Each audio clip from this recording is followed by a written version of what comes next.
સપ્ટેમ્બરે બુધવાર હોય તો 10 ડિસેમ્બરે કયો વાર આવશે? હવે આ કેલેન્ડરનો પ્રશ્ન છે. એના માટે આપણને કયા મહિનામાં કેટલા દિવસો આવશે ને ખબર હોવી જોઈએ.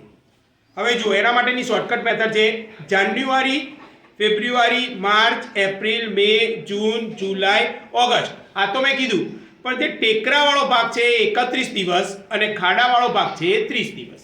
ટેકરાવાળો ભાગ છે 31 દિવસ, ખાડાવાળો ભાગ છે 30. એટલે જાન્યુઆરી, ફેબ્રુઆરી, માર્ચ, એપ્રિલ, મે, જૂન, જુલાઈ, ઓગસ્ટ અને સપ્ટેમ્બર એટલે 30 દિવસ થયા. આપણે અહીંયા સપ્ટેમ્બરમાં 30 દિવસ. હવે અહીંયા પહેલી સપ્ટેમ્બર એટલે બધા દિવસનો ઉપયોગ કરીશે.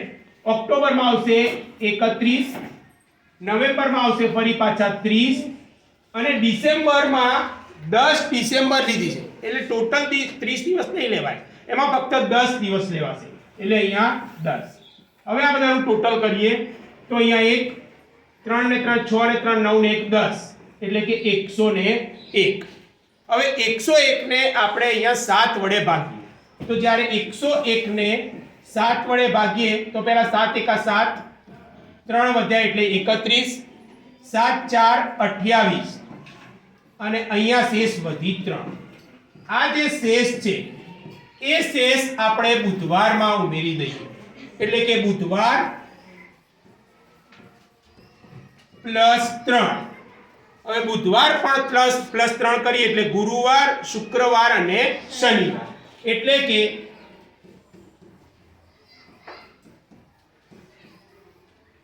10 ડિસેમ્બરે શનિવાર આવશે. Thank you.